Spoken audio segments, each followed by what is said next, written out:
So Apple Intelligence, it's been all over the place, hasn't it? Especially since WWDC. Yeah, it really has. So let's get down to it. What's it all about? And maybe more importantly, what does it mean for the average person using Apple products every day? Well, I think the first thing to understand is that it's not like a single app you download. Right. It's not like you go to the App Store, Exactly. search Apple Intelligence, and yeah, there it is. Yeah, no, Apple Intelligence is more like a whole bunch of AI features woven like directly into the apps you already use, the core apps. Right. So it's more like they're baking it in, Yeah, exactly. baking it into the operating system, like chocolate chips in a cookie. Exactly. I like that analogy a lot. It's about changing the way, we interact with AI on like a daily basis. Right. It's just they're always ready to lend a hand.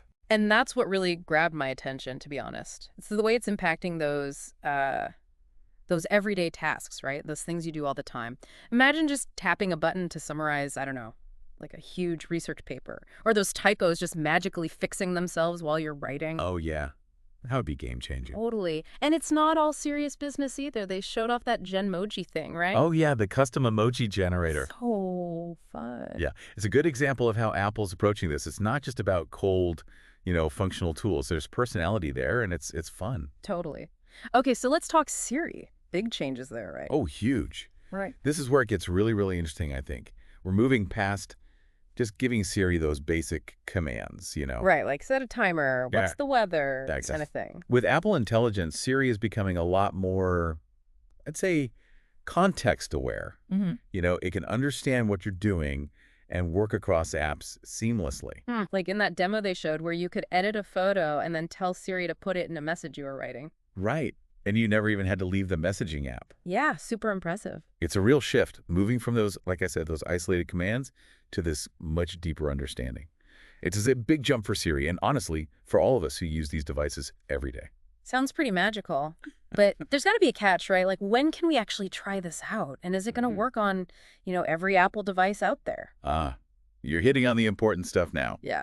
The rollout is happening in phases, so it starts in late October with iOS 18.1, iPadOS 18.1, and then macOS Sequoia 15.1. Yeah. But there are some device limitations, at least at first. So not everyone gets to play right away. Yeah, pretty much. You'll need one of the newer iPhones, like I think the iPhone 16 series or the 15 Pro models. And for Macs, it has to have that M1 chip or obviously something newer. So that means, like, some people will be experiencing this whole AI future while others are, I guess, stuck waiting? Yeah.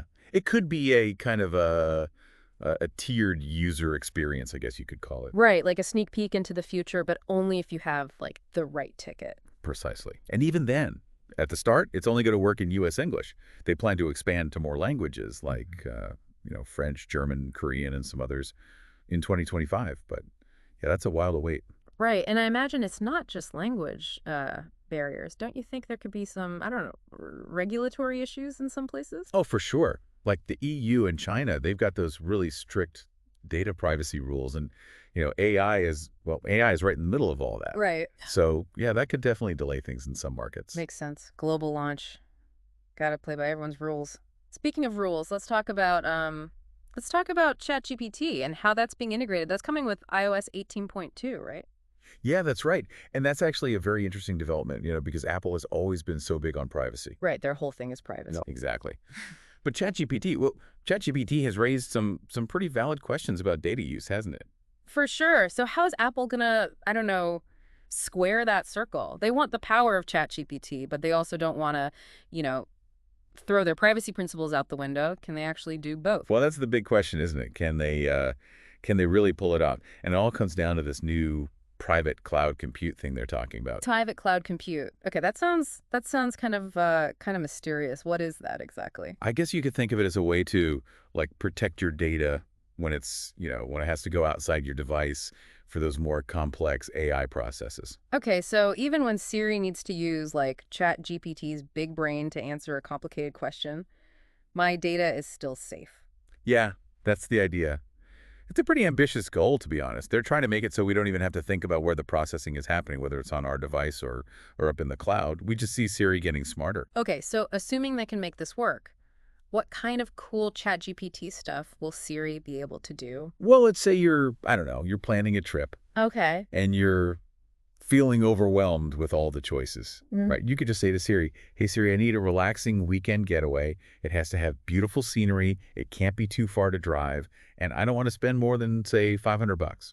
So Siri becomes like your personal travel agent. Basically, yeah. Yeah. Siri, using ChatGPT, can look at tons of data, figure out what you like, and come up with a bunch of destinations that, that fit the bill. That's wild. Or, I don't know, maybe you need a recipe for a dinner party. You tell Siri what ingredients you have, what kind of food you want to make, and boom, there's your recipe. It really is like having a superpowered assistant right there in your pocket. Yeah, pretty much. And you mentioned that it's not just Siri that gets the ChatGPT boost. There's that new Compose feature too, right? Oh, right. Compose. Yeah. It's like, think of it as an AI writing partner. It'll be in all the Apple apps, so you can use it for, well, basically anything you write. Emails, documents, even creative stuff. So if I'm stuck writing a cover letter or I need ideas for, I don't know, my next blog post, I can just ask Compose for help. Exactly. It can help you find the right words, organize your thoughts, even suggest different writing styles. It's like having, I don't know, a professional editor right there. All this sounds so powerful, and honestly a little intimidating. It's like a fundamental change in how we use our devices. But I keep coming back to that privacy issue. Can Apple really pull this off? All this AI power, but without, compromising our privacy. That's the million-dollar question, really. Can they really have it both ways? It's a huge challenge, and it's going to be interesting to see how it all plays out in the real world, once millions of people start using it every day. Yeah, no doubt. It's a dilemma for sure. We've talked about Siri, the whole Chat GPT integration, and of course this privacy question. But zooming out a little, what do you think is the main idea behind Apple Intelligence? What's the big picture? To me, it's about making AI just a normal part of your digital life. It's not some separate thing. It's just there working in the background. So it's not like, hey, look what AI can do. It's more like, hey, look how much better AI can make what you already do. Exactly. It's about making things better, not necessarily, making them more complicated. And hopefully it'll all feel, I don't know, natural and intuitive. I think that's the goal. Speaking of, do you think Apple has more AI surprises up its sleeve? What's next? Well, that's the thing, isn't it? They're just getting started. We've seen some amazing stuff with Siri, ChatGPT, and those writing tools. But I really think this is just the tip of the iceberg. There are so many areas where AI can be, integrated: health, fitness, entertainment, even education. It really does feel like I don't know, like we're just opening this door and there's this whole world of AI possibilities behind it. Yeah. It's exciting. I'll be honest, a little bit scary too. Right. And it definitely raises a lot of questions. But let's try to bring it back down to earth for a second. What does all this mean for, the average person who just wants their phone or their computer to just work better? I think that's the most important question, really. It's easy to get lost in the hype.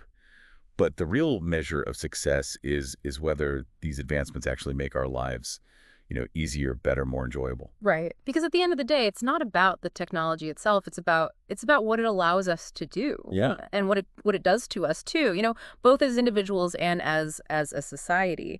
But let's zoom out even further for a second. What do you think all this means for the tech world as a whole? Apple's really going all in on AI in a way we haven't seen before. I think it has the potential to really shake things up. If they can, if they can actually deliver on that promise of powerful AI features while still protecting our privacy, it could set a whole new standard for the industry. So it's not just about, iPhones and Macs. It's about influencing like Google, Microsoft, the whole gang. Exactly. Imagine a world where every device is intelligent, but it's also respecting your privacy. That's a pretty compelling vision. But it also makes me wonder, like, who gets to control all this powerful AI? Who makes the rules? And how do we make sure it's used for good and not for bad? Yeah. Those are questions we should all be asking, not just about Apple, but about the whole AI landscape. It's such a powerful technology. It can do amazing things. Right. But it can also be misused. It really is up to all of us, users, developers, policymakers, to make sure it's used responsibly. So what's your advice to our listeners? What can they do to, I don't know, to stay informed and maybe even influence how this all plays out?